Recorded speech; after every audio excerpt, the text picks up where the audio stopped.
Gaming Bolt presents Top 10 Crazy, Creative, and Insane Piracy Punishments in Video Games.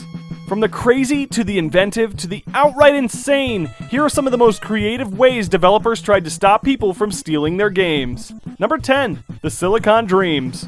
This game had a great idea on how to deter pirates from pirating the game and then distributing it. As many of you are aware, whenever you bought a game from the 90s, it would come with a manual of sorts. Now with the Silicon Dreams, the developers thought it would be nice to include something else in the manual. The developers threw in a free, full-length novel as some sort of an opening to the third game's story. Now, the catch was that the book was also used as a password generator, so that the game asked for the exact word at an exact page and line reference whenever a saved game was loaded. It was time-consuming, no doubt, but also quite ingenious. Number 9. Metal Gear Solid. If you were around in the early 90s, you would know that many old games used to access codes hidden within their manuals in order to ensure that the gamers were playing retail copies. In the game, the player has to contact Meryl using a codec number which was printed on the back of the case. Number 8. Earthbound. Despite being an old game, Earthbound has one of the most devious, hateful, spiteful, and most vicious anti-piracy measure I have ever seen in a game. Don't believe me? Well, how's this? For starters, those who pirated the game would experience enemy encounters that would become eerily more frequent, which made it a drag. And if you still managed to make it to the end of the game would freeze and all your saved files would be deleted, which made you want to throw the monitor out the window.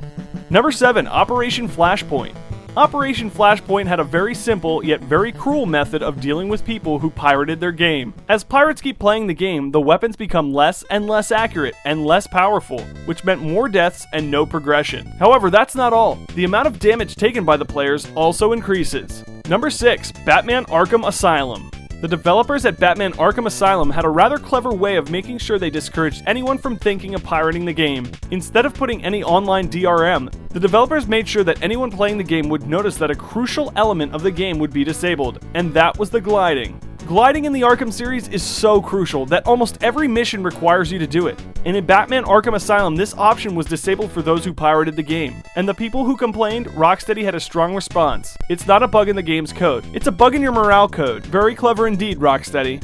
Number 5. Far Cry 4. I'm sure many of you have heard what Ubisoft did to deter gamers from pirating Far Cry 4. Granted, it's not an extreme measure, but it's a significant one nonetheless. Far Cry 4 got an FOV slider that got added to the game in the day one patch it had. Now, the main problem with this patch is that all of those who pirated the game simply weren't able to get it, causing them to start reporting the issue. However, the developers answered with this response: PC players, if you're online complaining about the lack of FOV control, you pirated the game. Number 4. The Sims 4. The Sims 4 had a rather unique take of discouraging gamers from pirating their product, and it was hilarious to say the least. During the gameplay, players would notice that slowly but steadily, the entire game eventually became blurry and pixelated. This of course made the game quite unplayable, as you can imagine. It's crazy, imaginative, and awesome. Number 3. Grand Theft Auto 4. It comes as no surprise that Grand Theft Auto 4 was quite popular in its day, and every gamer wanted to get their hands on it. Of course, that meant going as far as to pirate the hell out of the game. So of course the developers were prepared for this and had a nice surprise for those who wanted to pirate the game. As the game goes on, they explain how the safe house feature works. Suddenly, without explanation, the camera starts to shake hysterically. And keep in mind that it will do this forever. However, that's not all, as any car Nico entered would automatically accelerate and instantly start smoking. Number 2. Alan Wake.